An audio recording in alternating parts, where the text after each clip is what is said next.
ও মামা মামা নতুন হিজড়ারা মিলে আবার পার্টিও করেছিস, হ্যাঁ?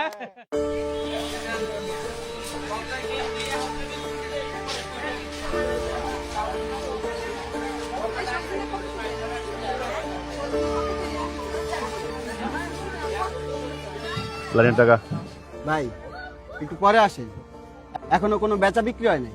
এই সুর বাদ দেন, আপনার কাছে আবার ঘুরে মুখে এ বেটা, আমি কি তো চাকরি করি? ভাই বিশ্বাস করেন এখনো কোনো বনই হয় নাই। যেখান থেকে পারোস টাকা ম্যানেজ কর। আর শোন, এই জায়গা বইতে হইলে আগে লাইনের টাকা হাতে রাখবি, তারপর বসবি।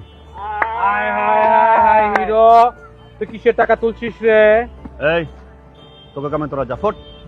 এই ফুটবল মানে আমাদের ব্যবসায় আমাদের ধান দাইতে হাত দিয়েছিস কেন বল? তুই কি আমাদের মতো হিজড়া রে? হ্যাঁ এই তুই কেমন হিজড়া? শাড়ি চুরি পরিসনি, সাজুগুজু করিসনি। আয় তোকে সাজিয়ে দিই। হেই, গায়ে হাত দিবি না, একদম পিটাই এলাকায় ছাড়া করবো। ওরে বাবা, এলাকা ছাড়া করবে? এই এলাকা কি তোর বাপে? ভাইয়েরে একটা ফোন দিবো আমি, জাস্ট একটা ফোন দিবো আমি। ও তোর কোন ভাই রে? হ্যাঁ তোর ভাই কি তোর মতো হিজড়া? এই খবরদার ভাই কিনে কথা বলবি না, ভাই পার্টি বড় ভাই। ও মামা মামা নতুন হিজড়ারা মিলে আবার পার্টিও করেছিস, হ্যাঁ? এই, এই, এই ধর ধর ধর ধর ধর ধর এই,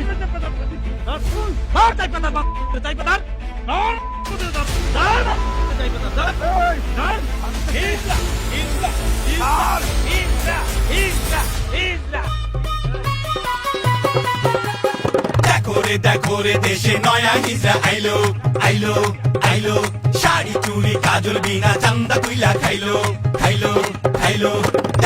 দেখো রে দেশে নয়া হিজড়া আইলো, শাড়ি চুড়ি কাজল বিনা চান্দা তুইলা খাইলো।